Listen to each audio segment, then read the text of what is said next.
सिद्धि की शादी के बाद वो ससुराल चली जाती है। पीछे रह जाती है भाभी रानी।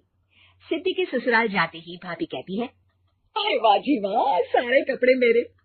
हाय रे पैंट, अरे वाह वाह, मजा आ जाएगा। अरे ये सिद्धि की अलमारी के सामने खड़े होकर क्या बड़बड़ा रही है? जाकर देख मेहमानों को विदाई की मिठाई मिली कि नहीं। अब हाँ माँ जी, क्यों नहीं, लेकिन पहले कपड़े तो बदल लूं। अब रानी आ जाती है सिद्धि के उन कपड़ों में जो वो ससुराल जाने से पहले घर छोड़ जाती है। अरे रानी, कुछ दिन रुक जाती। अरे ये तो सिद्धि बिटिया को मैंने ही दिया था, बड़ा ही फबता था उस पर, तुझ पर तो कुछ खास नहीं लग रहा। अब वो ना मेरे सारे कपड़े गीले थे तो सोचा पहन लूं। वैसे भी सिद्धि को कौन सा दिन पुराने आउटडेटेड कपड़ों को पहनना है। वैसे भी ये सूट तो मैंने तभी पहना था, वैसे खास है भी नहीं ये। हाँ ठीक है, लेकिन ना मेरी सिद्धि पर तो जमता था। सारे मेहमान चले जाते हैं और सिद्धि ससुराल से मायके पहली बार आती है।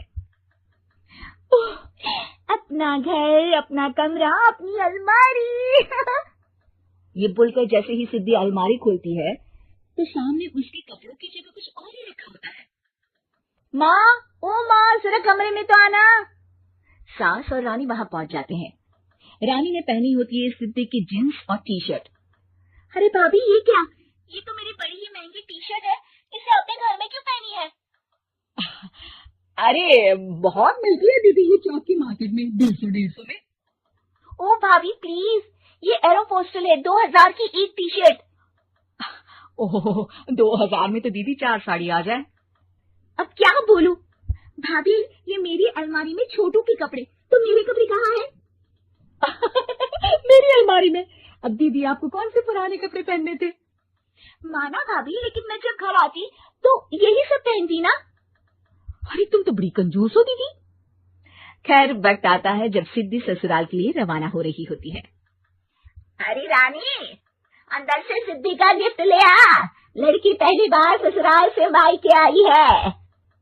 रानी अंदर जाती है और एक सिंपल सी साड़ी लेकर बाहर आ जाती है। ये लीजिए माँ जी। सास बेटी को गिफ्ट देकर ससुराल भेजती है। अगले दिन रानी एक सुंदर सी साड़ी पहनकर सामने आती है।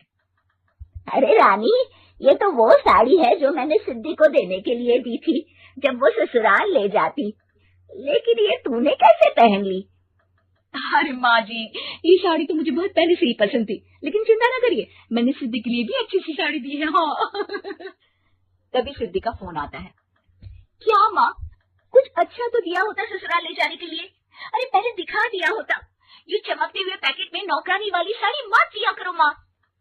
अरे बेटे, वो तेरी भाभी ने ना गलती से उससे पैकेट बदल गया। हाँ, मैं कल ही तेरे भाई के हाथ से तेरा वाला पैकेट भेज दूंगी।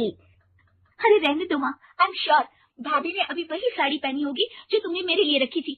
तुम तो समझ नहीं पाई उनको। खैर छोड़ो, मैं ज्यादा बोलती अच्छी नहीं लगती, रहने दो, आपको उन्हीं के साथ रहना है, फिर बात करेंगे।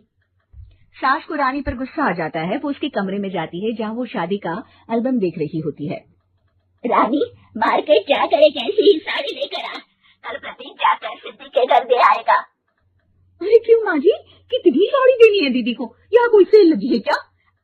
अरे चुप कर, मेरे बेटी के हिस्से की साड़ी खुद पहन ली, अब ज्यादा ज्ञान बांट रही है। एक दिन सिद्धि का फोन आता है। माँ, मेरी सास ने आप सबको खाने पर बुलाया है। सारे लोग सिद्धि के ससुराल पहुँचते हैं। खाना खाकर वो लोग निकल रहे होते हैं कि सिद्धि की सास सभी को गिफ्ट देती है। अरे बहन जी, बेटी के घर का खाना खा लिया, यही बहुत है जो आप ऊपर से गिफ्ट भी दे रही है। अरे बहन जी, आप भी कहाँ इन बातों पर विश्वास कर रही है। सास सभी को गिफ्ट देती है, लेकिन रानी को जो साड़ी देती है वो अजीब सी हरे रंग की, लाल रंग की बड़ी छाप वाली होती है। अरे छी, ये कौन पहनेगा? सासू माँ को तो जरी वाली इतनी सुंदर, और मेरे लिए ये नौकरानी वाली। अरे भाभी, दरअसल मैं जब भी घर आती थी आप वापसी में ऐसी ही साड़ी देती थी ना, तो माँ ने सोचा कि आपको आपकी पसंद की ही साड़ी क्यों ना दी जाए। बेचारी रानी, बोलती भी तो क्या। सिद्धि और सास रानी का चेहरा देखकर हंसने लगती है, तो रानी समझ जाती है कि अपने ही बिछाए जाल में वो फंस चुकी है।